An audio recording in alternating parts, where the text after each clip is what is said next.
Thank you. That concludes general questions. The next item of business is First Minister's questions, and I call Russell Finlay at question number 1. Thank you, Presiding Officer. The Auditor-General today confirms that the SNP has a £1.2 billion black hole in social security spending. That's £1.2 billion for this year alone. And the SNP's benefit black hole is going to get even bigger, reaching £2 billion by 2030. The Auditor-General says this: the Scottish Government has not yet set out a detailed strategy for how it will manage the forecast gap between social security funding and spending within its overall budget.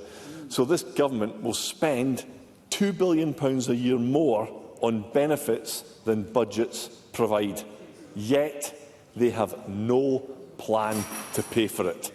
So will John Swinney tell us what his plan is, or if he even has one? First Minister. Presiding Officer, as Mr Finlay knows, the Scottish Government is obliged on an annual basis to balance our budget, and the Government has done that on every single occasion since we were elected to serve the people of Scotland in 2007. And the issue that Mr Finlay raises essentially comes down to: are we prepared to follow the benefit policies of the United Kingdom, which involve cuts to support to people with disabilities, some of the most vulnerable people in our society, and my government will do no such thing. Russell Finlay. Of course, social security is an essential safety net for every single citizen, but it has to be fair and it has to be affordable. The SNP have created an agency which takes claimants at face value when reviewing benefit claims. Claimants only have to tick a box in this form saying, my needs are the same, and that's it. The Auditor-General also says there is no system to investigate fraud, which is not only inevitable, but is happening right now. He says, and I'm quoting the Auditor-General here, there is no timescale for when Social Security Scotland can consider incorrect payments due to client error or fraud. So can John Swinney tell us when these vital checks will be introduced? First Minister. President Officer, one of the things that Mr Finlay omitted in his question was the fact that the Scottish Government, by the establishment of Social Security Scotland, has presided over the safe and effective transfer of personal independence payments to the adult disability payments for 350,000 disabled people in Scotland. Now, I want to take this opportunity to thank the staff of Social Security Scotland for doing such an excellent job in supporting some of the most vulnerable people in our society today. And if there are errors that are made in the system, or if there is evidence of fraud, these issues are already addressed by the systems that Social Security Scotland have in place. And those mechanisms are there to make sure that the public purse is protected, but also to make sure that support reaches those who need that support. And one of the undertones of Mr Finlay's question here, which he never gets round to answering, is whose benefits does he want to take away? Because we hear all of this rhetoric, but when it comes down to the hard, specific realities of whose benefits are getting withdrawn, Mr Finlay has got no answers. Russell Finlay. Well, it sounds to me like John Swinney is saying the Auditor-General is wrong. And he's not. It's black and white. There are no systems in place to prevent fraud. And the Auditor-General also revealed today that 20% of PIP benefits are reduced or ended following standard review elsewhere in the UK. That's 20%. But for Scotland's equivalent benefit, it's just 3%. Again, and this is the words of the Auditor-General, this means, and I quote, Social Security Scotland does not have a reliable figure for the amount lost to fraud and error. Now, the SNP's approach isn't only naive, and negligent. It is a betrayal of those in genuine need and of taxpayers. Can John Swinney tell us how much benefit fraud is taking place, or does he really have absolutely no idea? First Minister. Presiding Officer, Mr Finlay omitted to say in his question that on the data around the United Kingdom system, a substantial proportion of those cases are then overturned on appeal. So the point that he advances to me is not a valid point to put to me. As I have indicated to Mr Finlay, the Scottish Government has put in place a system which is designed to meet the needs of some of the most vulnerable people in our society.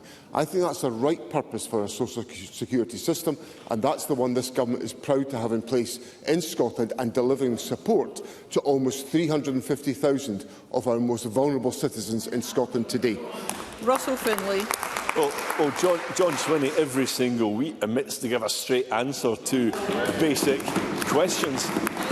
There are no checks on fraud or error. There's not even a timeline for when checks might be introduced.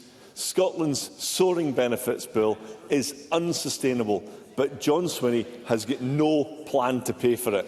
A £2 billion black hole made by the SNP. Now, this morning, the Cabinet Minister, Angela Constance, was asked 5 times how this bill would be paid. 5 times.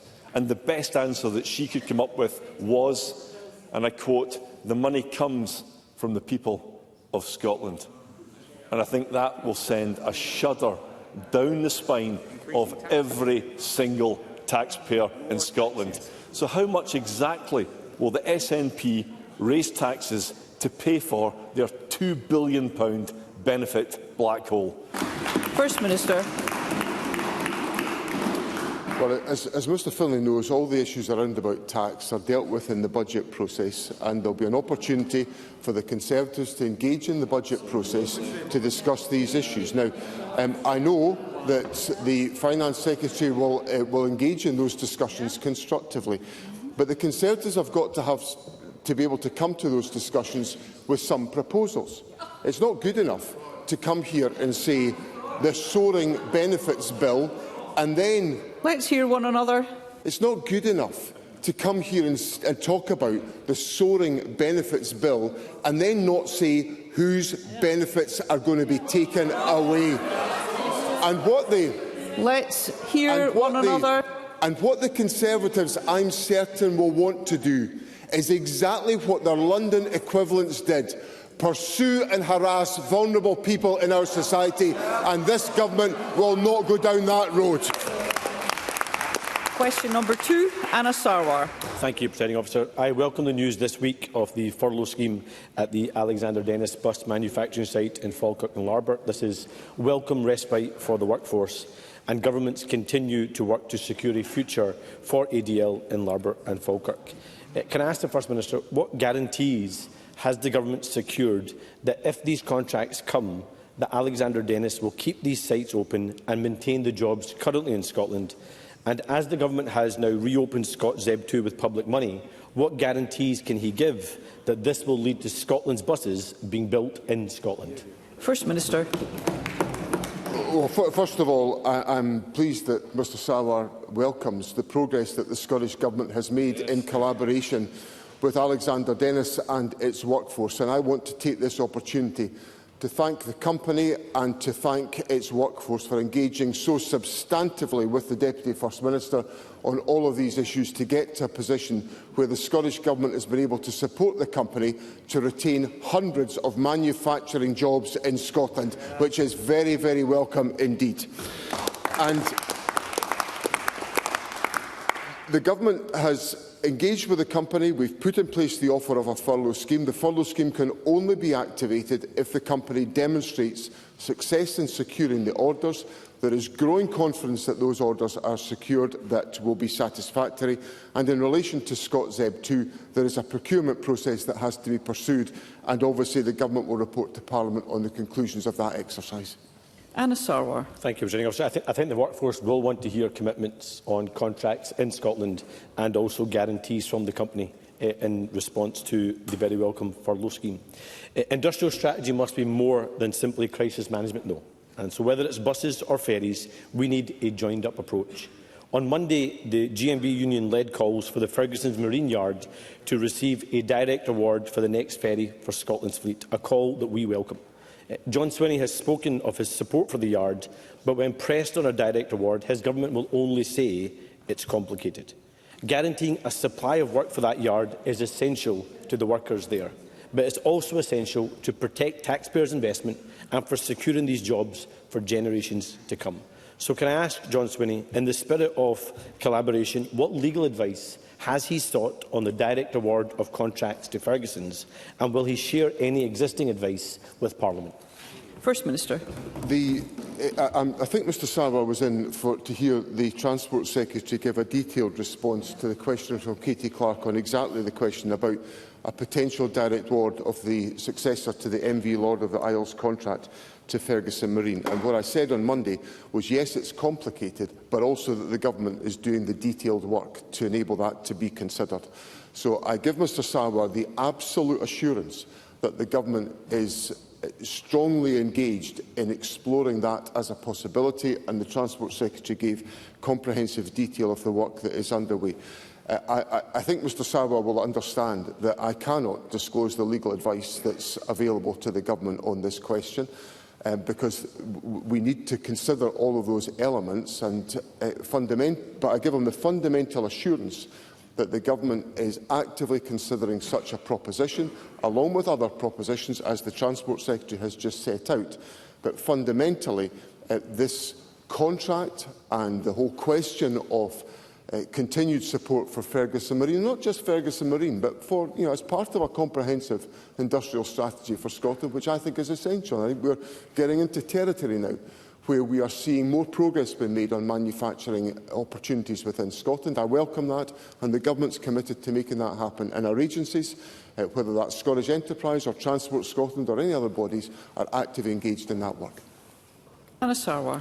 Presiding Officer, we need a more coherent industrial strategy where we build our vital infrastructure here in Scotland. That means buses built in Scotland so Scottish companies can thrive, and that means ferries built in Scotland so that Scottish shipyards can thrive. But under the SNP, we've had buses for Scotland built in China while Scotland's bus companies struggle, and ferries built in Turkey and Poland while Scotland's shipyards go without. I am clear that a Scottish Labour government I lead would build Scotland's buses, ferries and crucial infrastructure right here in Scotland. Will John Swinney make that same commitment and stop Let's hear one another. They don't want to hear it, Presiding Officer. Will John Swinney make that same commitment and stop sending public contracts to Poland, China and Turkey and give those jobs to Scotland? First Minister. I'm sorry to break some sombre news to Mr Sarwar, but when the Labour Party were the leading party in the Scottish Executive, the Labour Party sent contracts for ferries to Poland, and they sent contracts to other European countries as a consequence. So Mr Sarwar is going to have to check up on his history about the performance. Let's hear one another. He's going to have to check up on his history about the performance of the Labour government. And of course, what I would say is, if people want to know what a Labour government might be like, they only need to look at the shambles that was in here before us and the shambles that's in place in the United Kingdom at the present moment. Now, I am all for buses being built in Scotland. I'm all for ferries being built in Scotland. I'm all for making sure we develop the skills to make sure we can do that. I'm all for making sure we make the investments to make that happen. That's what I was doing this week, to make sure that's likely to happen, and I'm proud of that record to the people of Scotland. Question number 3, Alex Cole-Hamilton. Thank you, Presiding Officer. Presiding Officer, the Scottish Government's ferry fiasco is a national embarrassment. It has cost us a fortune, and yet no SNP minister has ever had the decency to resign.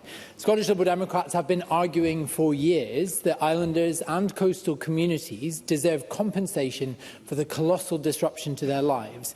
Now, the Scottish Government has belatedly set up a scheme, but far too many are excluded from it.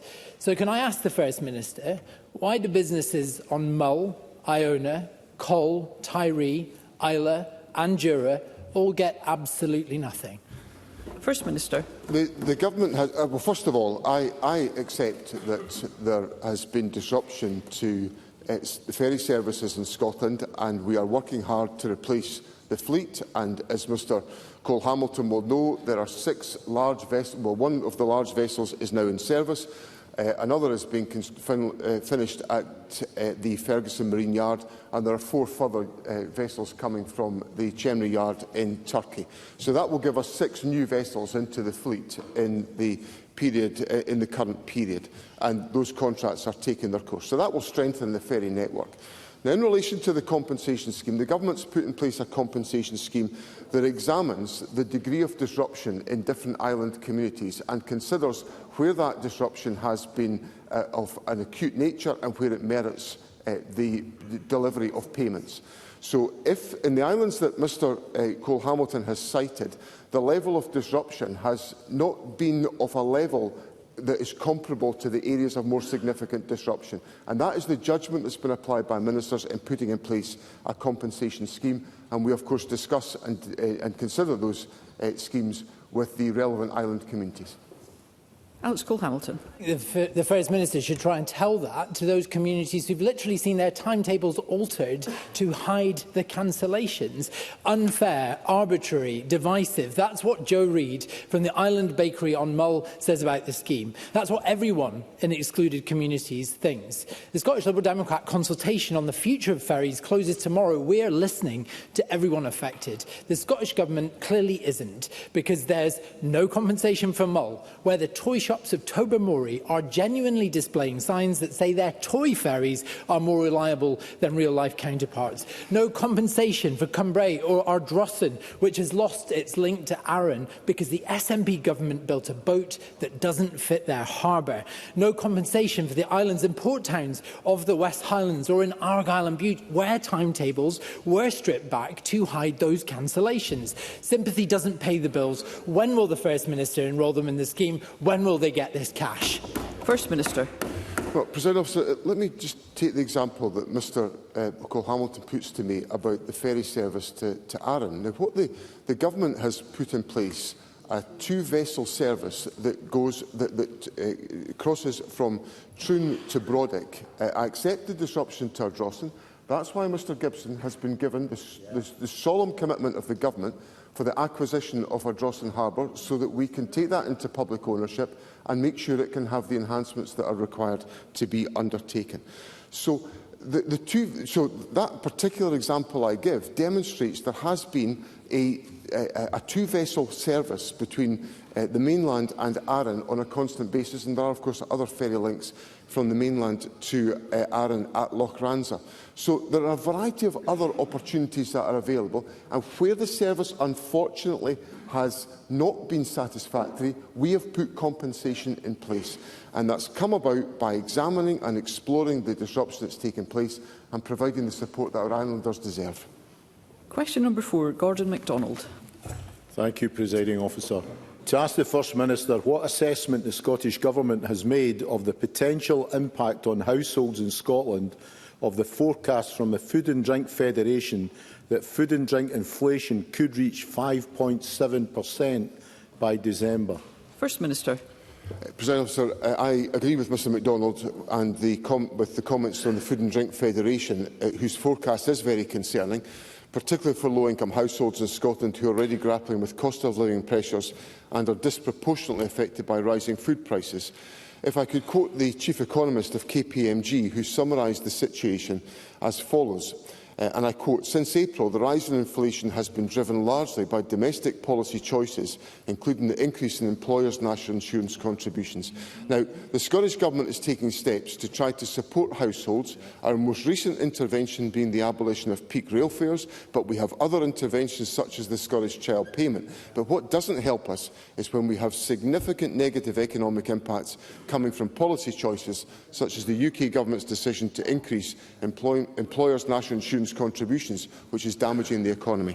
Gordon MacDonald. I thank the First Minister for that answer. According to the Food and Drink Federation, this inflation increase is down to Labour policies. such as the rise in national insurance contributions and skyrocketing energy prices, meaning once again families and businesses in Scotland are paying the price of Westminster policies. Can the First Minister outline what the Scottish Government is doing to provide support to families in Edinburgh, Pentlands and across Scotland who are struggling with the ever-increasing cost of living? Minister.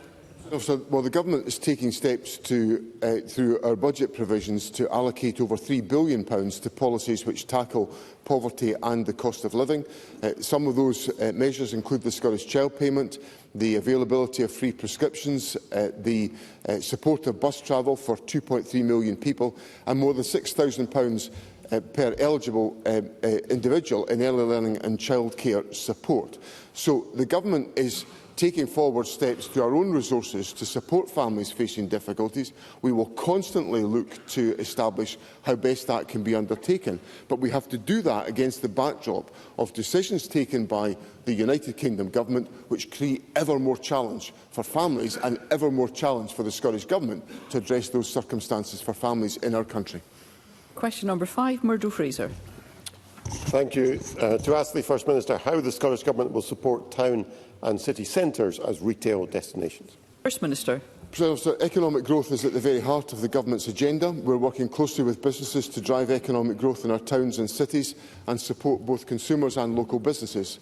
This includes funding the Scotland Loves Local campaign, funding of over £3 million to address the issue of retail crime in Scotland, and the most generous business rates relief in the United Kingdom. Our competitive non-domestic rates regime in 25-26 includes a freeze on the basic property rate, delivering the lowest such rate in the United Kingdom for the 7th year running, and maintaining the lowest property tax rate in the UK for over 95% of non-domestic properties in Scotland. And these are some of the measures we're taking to support towns and city centres. Murdo Fraser. Thank you, Presiding Officer. All colleagues in this chamber will be aware of the decline of town and city centres as traditional retail destinations. This week, the Scottish Retail Consortium published a 5-point plan to make it more attractive for retailers to invest, including changes in planning, a focus on retail crime and, crucially, in their words, a more competitive business rate than England. Because despite what the First Minister has just said, in the last 3 years, this Scottish Government has not passed on to businesses here the much more generous rates relief available south of the border. So will it now rethink its position and give retailers here the support they need? First Minister.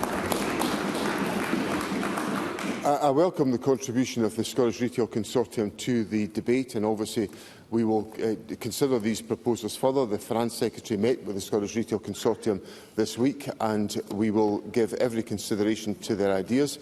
There are a number of steps that the Government has taken to support the position of town centres, and as I indicated in my earlier answer to Mr Fraser, that we maintain the lowest property tax rate in the UK for over 95% of non-domestic properties in Scotland. So the Government has got a long track record of making sure that businesses in our town centres are able to be supported with a competitive business tax regime, and we will look to reflect that in the policy and budget proposals that the Government brings forward. Ben McPherson. It is well understood that hospitality businesses bring people to town and city centres, which benefits all, including retail, like what happens at the superb Shore area in my constituency and on Leith Walk and elsewhere too. But I know that too many of our hospitality businesses are struggling at the moment, largely because of the employers' national insurance increases earlier this year and other factors as well. Therefore, does the First Minister agree with me and UK Hospitality that the UK Chancellor needs to consider a VAT cut for hospitality in the UK Government's upcoming budget? First Minister. Such a measure would certainly help the hospitality sector, and it would go some way to deal with the negative consequences that have been created by the increase in employers' national insurance contributions. And that, for a United Kingdom government that is supposedly interested in growth, to apply an increase in employers' national insurance contributions is beyond my conception as to why that's a good idea, because it stifles growth, and we're seeing the effects of that in many communities around the country. Now, Mr McPherson sets out the arguments that will need to be considered by the UK Government in the budget. We will, of course, be engaging in making representations to the UK Government on that question. And the steps that we are taking within Scotland to support many businesses within our town and retail centres will continue to consider any changes in regulation and in the planning system that we can apply that will make it easier for businesses to trade and to be able to create the type of economic opportunities that we want to see in our town and retail communities. Claire Baker. Thank you very much, Presiding Officer. Can I welcome the commitment to millions of pounds for Kirkcaldy Town Centre that's come from the UK Labour Government? This investment has the potential to kick-start the town centre regeneration of the Langtoon. Can I ask the First Minister how he will work with the UK Government and the community to maximise the benefits? First Minister. Well, I welcome the investment that's been made in Kirkcaldy Town Centre and by the UK Government. I welcome any contribution, but I think what we've got to see is the whole picture, because Kirkcaldy Town Centre's difficulties will have been exacerbated by the increase in employers' national insurance contributions, which is making it more expensive to employ people in our economy. So I'm all for giving a warm welcome to the benevolence of the United Kingdom Government, but I'll also point out their shortcomings, and there are plenty of those. Question number 6, Maggie Chapman. Ask the First Minister what action the Scottish Government is taking to protect renters in the private sector from homelessness. First Minister. Presiding Officer, Scotland leads the United Kingdom in supporting private tenants, backed by some of the strongest homelessness legislation in the country. We've also recently announced an ambitious plan backed with £4.9 billion to accelerate action on tackling the housing emergency. The Housing Scotland Bill, now at stage 3, will further strengthen support by introducing new prevention duties, enhanced protections for domestic abuse victims and new tenants' rights, including the introduction of rent controls. This year, we are also providing over £99 million to local authorities for discretionary housing payments, mitigating the cruel bedroom tax from Westminster. But there are limitations on how much this government can do. One of the most significant levers of support is local housing allowance, and this government has repeatedly called on the UK Government to commit to uprating housing support for tenants, and I hope that will be delivered in the upcoming budget on the 26th of November. Maggie Chapman. A renter moving into their new home today will have no clear sense of how long they can stay before they could be kicked out by their landlord. They may have as little as 4 weeks and a maximum of 3 months' notice. Sarah, James and their 2 children were evicted from their home in Inverness. They were unable to find a suitable home in their 3 months' notice. A family of 4 forced into a cramped one-bedroom flat. It was so much smaller than what they needed. Renters in England will soon be protected from eviction on the most common grounds for the first 12 months of their tenancy and get a longer notice period. But that right does not currently exist in Scotland. With the Housing Bill next week, we can fix this. So, will the First Minister commit to supporting Green amendments that ensure Scotland does not fall behind and improve protections from eviction for renters in Scotland? First Minister. I appreciate the significance of the points that Maggie Chapman puts to me, and I want to make sure that families are able to rely upon good quality accommodation. That's why the Government is investing so significantly in housing. It's why we're making progress on the acquisitions work and on the voids work, where we're bringing more and more properties back into use as a consequence of the increased investment that the Government is putting in place. We already have very significant protections in place in existing legislation, and as Maggie Chapman indicates, there will be consideration given to the Housing Bill at its final stages in the relatively near future. So the Government will look at all policy proposals, but I would encourage Maggie Chapman to consider the significant steps that have already been taken to provide greater protection for renters within Scotland, and that provides substantial protection for individuals and tenants in Scotland. Megan Gallagher. Thank you, Presiding Officer. The truth is that the SNP has had 18 years to get a grip of Scotland's worsening housing shortage. Figures released this week show that the number of families in temporary accommodation have increased by 6%. 10,000 children remain trapped in temporary accommodation. Let's hear Ms Gallagher. Sleeping is on the rise. They don't want to hear it, Presiding Officer, but the figures speak for themselves. So my question to the First Minister is this. Can he tell Parliament when the housing emergency will end? And is he confident that his government can achieve their target of 15,000 affordable homes, especially when we're debating a housing bill next week that will not result in one single home being built? Absolutely. First Minister. Well, what builds homes is the combination of private investment, where the government has made changes to the housing bill to enable that to be sustainable, and secondly, public expenditure. And the public expenditure that's now in place for the government's budget in 2025-26 is £808 million, which is £251 million more than it was last year. Now, Megan Gallagher was one of the Conservative members who did not vote for that provision, just like the Labour Party didn't vote for that provision. So what we've got here is another example of members of Parliament coming forward, not prepared to vote for the provisions that will actually solve the problems that they are raising with me at First Minister's question time. That is not a way to solve the housing crisis. The way to solve the housing crisis is for the government's programme. Let's hear one another. The way to solve the housing crisis in Scotland is to build on the strong record of this government, which has built. Members, we have many members wishing to put questions. Let's hear one another. Let me explain the point that I'm making. Between 1999 and 2007, there was an average of 5,448 affordable homes built under the Labour and Liberal government. Under this government, it's an average of 7,734 each year. So the SNP government has built more houses on average per year than our predecessors. That's because we're prepared to take the action to deliver on the housing emergency when everyone just postures in the Labour and Conservative parties. Thank you. We move to general and constituency supplementaries, and I call Claire Adamson. Thank you, Presiding Officer. First Minister, Scotland's gaming industry continues to go from strength to strength. This week, Scotland hosted the prestigious DICE Europe Summit for the first time in Edinburgh, which saw industry global leaders come to Edinburgh for key talks.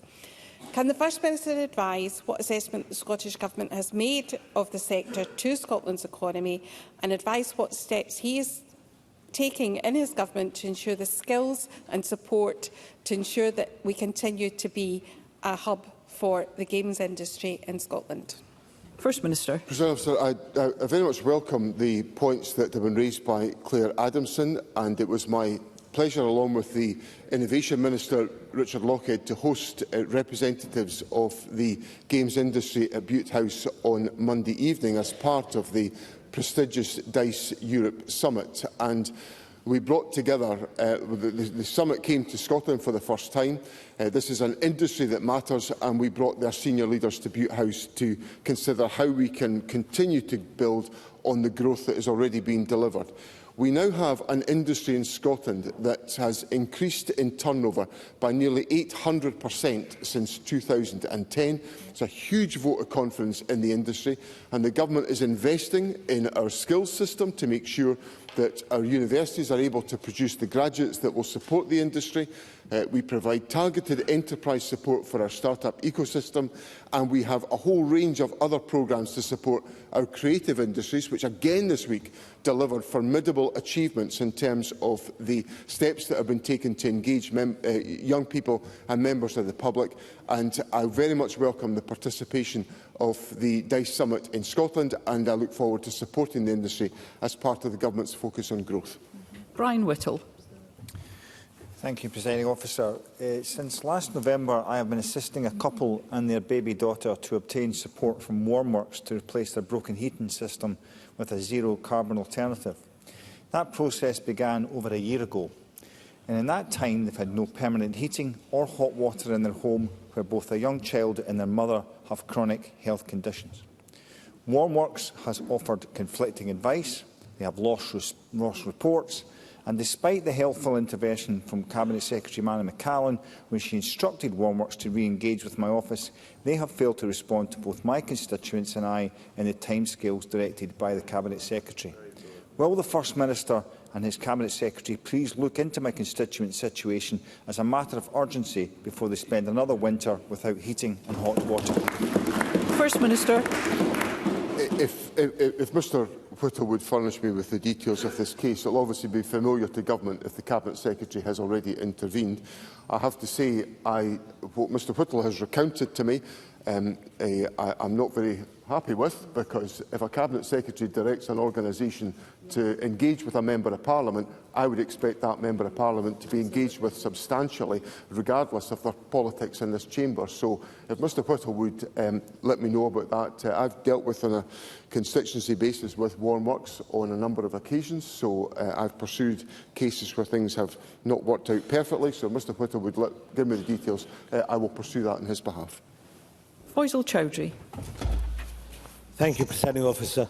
To ask the First Minister what urgent action the Scottish Government is taking to ensure adequate fire service provision in Edinburgh in light of the reported proposal to close Marionville Fire Station, the area expanding population as well as the increased activity at Lit Docks. First Minister. There is a consultation process underway led by the Scottish Fire and Rescue Service, which looks fundamentally at the basis of delivering a safe and sustainable fire service that's appropriate for our needs at this particular time. Now, I know that there is widespread concern about the Marionville fire station. I've seen representations about that. I would encourage all interested parties to engage with the Scottish Fire and Rescue Service, and I give Mr Chowdhury the assurance that the Fire and Rescue Service will be undertaking this consultation on the basis of assessing the needs for a sustainable and safe delivery of a service, and that must include for his constituents in the City of Edinburgh. Evelyn Tweed. Thank you, Presiding Officer. I welcome the First Minister's unwavering commitment to protecting and enhancing our Scotch whisky industry, a vital, thriving sector which creates thousands of jobs across Scotland. Can the First Minister provide further details on his recent meeting with President Trump in Washington ahead of the UK-US trade talks, where he made the case to reduce the tariffs on the Scotch whisky industry, something the US industry supports? First Minister. President Officer, as colleagues will be aware, I travelled to Washington DC last week to support the efforts of the Scotch Whisky Association and their counterparts in the United States, in the Distilled Spirits Council of the United States and the Kentucky Distillers Association, who have a shared and symbiotic relationship in relation to the sustainability of the industry. I was fortunate to have the opportunity to spend about 50 minutes with President Trump explaining this argument, and I had substantial engagement with President Trump on that issue. I need to be clear to Parliament that I was making representations on behalf of the industry. I was not negotiating a trade deal. That is the proper responsibility of the United Kingdom Government. Indeed. But I did also have the opportunity last night at the state event hosted by His Majesty the King at Windsor Castle to further discuss this issue with President Trump, and I will continue to engage to ensure that I deliver the type of zero-for-zero arrangement that the United States whisky industry and the Scotch whisky industry are seeking, because I think that makes economic sense on both sides of the Atlantic. Yeah. Douglas Lumsden. Thank you, Presiding Officer. In the coming days, SSEN will submit their planning applications to have mega pylons span from the Highlands right through the North East to the Central Belt. Community groups in rural areas feel ignored. Now, Gillian Martin is happy to jet off to Japan next week to sell off Scotland's countryside to foreign wind developers, but still refuses to meet these community groups. So will the First Minister do something that his Energy Minister is too feared to do and meet these groups who are seeing their countryside trashed by energy infrastructure? First Minister. As a matter of fact, the Climate Secretary is in Japan this week, and she's at the Osaka Expo, at which she is promoting the tremendous strengths in Scotland in renewable energy. And I think it's exactly the type of work that ministers should be doing in promoting the interests of Scotland to an international audience. And I welcome all that the Energy Secretary is doing. Now, of course, Mr Lumsden invites me to consider issues that will become the subject of live planning consideration by ministers, and he knows the rules as well as I do that I can't engage myself in issues that will be determined by ministers which are of this nature, and the proper process will be taken forward. Duncan Glancy. Thank you, Presiding Officer. I refer members to my register of interest. Presiding Officer, care workers, 80% of whom are women, and many who are among our lowest paid workers, make independent living possible. Indeed, I wouldn't be in this chamber without them. Yet, Enable Scotland staff in Glasgow have been forced to strike because of recurring empty promises to deliver sectoral bargaining and fair pay, leaving carers across the sector rightfully angry and third sector organisations really struggling. I stand in solidarity today with those staff and their trade union Unison, who have said that despite promises, the government have delivered, and I quote from care workers in Glasgow, year-on-year disappointments. So can I ask the First Minister, when will he and his government stop disappointing? Will he acknowledge that care has been undervalued by the government? And will he get round the table with them as soon as possible on sectoral bargaining and pay parity, starting with at least £15 per hour? First Minister. Presiding Officer, first of all, let me say that I totally acknowledge the points that Pam Duncan Glancy makes about the importance of care workers in supporting independent living, and I express my admiration to those workers in general, but especially to the fine individuals that support Ms Duncan Glancy, who are always a joy to see in Parliament. Can I say that this is a pay dispute between Unison and Enable, so Pam Duncan Glancy will understand that I have to leave that to trade unions and employers to resolve these issues. The Government, for its part, is investing approximately £900 million in social care pay support. I value the work that care workers undertake. The state relies entirely on those care workers to provide that support. Obviously, we continue to look to see what more we can do in this respect. That will be a material part of the budget process, and as I said in one of my earlier answers, the Finance Secretary will be engaging with all parties on those priorities in the run-up to the setting of the Government's budget for the next financial year. Colin Beattie. The UK Government's harmful decision to continue the Tory freeze on local housing allowance rates will impact thousands of low-income renters in Scotland, widening the gap between housing support for private renters and private sector rents. Will the First Minister therefore join me in calling on the Labour UK Government to permanently repeg LHA rates to at least the 30th percentile of local rents, a vital move which the Resolution Foundation states would lift 75,000 children out of poverty by the end of the UK Parliament? Thank you. Just a reminder to all members that questions should be put referencing the First Minister's responsibilities in a clear manner. First Minister.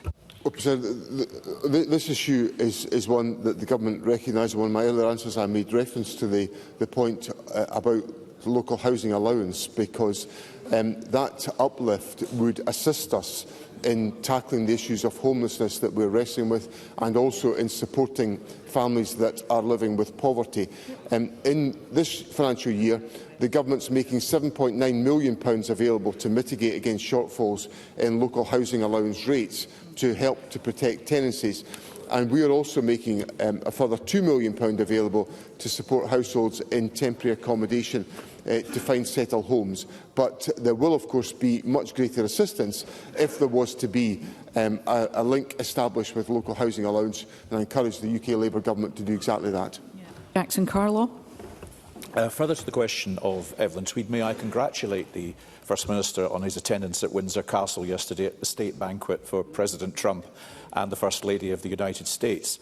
The whole Chamber will rejoice at the warm, personal, emerging relationship that is developing between the First Minister and the President. It fair gladdens all our hearts. In fact, I feel the hearts of the Scottish Greens melting even as I speak. what wasn't immediately clear from the answer he gave to Evelyn Tweed, which I think the Chamber would wish to know, is what impression he got from President Trump of the representations he made on behalf of the Scottish whisky industry, whether he hopes or has any expectation that they may lead to good news for our industry in the near future. First Minister. One thing that I will always be able to say about Jackson Carlaw is he knows how to bring hilarity into the parliamentary chamber. And Jackie Bailey thinks I can manage it too. I'm glad I'm conveying such bonhomie today. It's not always how Jackie Bailey describes my contribution to Parliament, but if bonhomie is the order of the day, then I shall settle for that. On the question, I think the fact that President Trump was prepared to engage in discussions about this issue in the Oval Office should be welcomed, because it indicates a willingness to consider the propositions that I'm putting forward. And fundamentally, that's all I can ask for, is to get a fair hearing about issues that are affecting the industry in Scotland. I was able to marshal to President Trump some of the difficulties that are being created for the industry in Scotland as a consequence of tariffs. But some of those difficulties are also being prevalent in the United States, because the tariffs are leading to loss of employment in Kentucky because of the reduction in production activity in the Scotch whisky industry. So I hope out of that, what I've characterised as a win-win situation, President Trump will be persuaded by my arguments, but time will tell on that matter. Thank you. That concludes First Minister's questions. Point of order, Douglas Ross. Presiding Officer, you know what I'm going to mention, because I emailed you this morning seeking to raise this at First Minister's questions. First Minister, as I left the chamber yesterday, I was physically assaulted and verbally abused by your Minister for Parliamentary Business, Jamie Hepburn. Through the Chair, please, Mr Ross. This was the point I would make to the First Minister. I'm wondering if the First Minister will make a statement and take an opportunity to say that he has a zero-tolerance approach to threatening and intimidating behaviour by his ministers. I have raised this yesterday afternoon with parliamentary officials. I notice the Minister for Parliamentary Business is not in the chamber this afternoon. Therefore, will he be making a statement on this incident later today?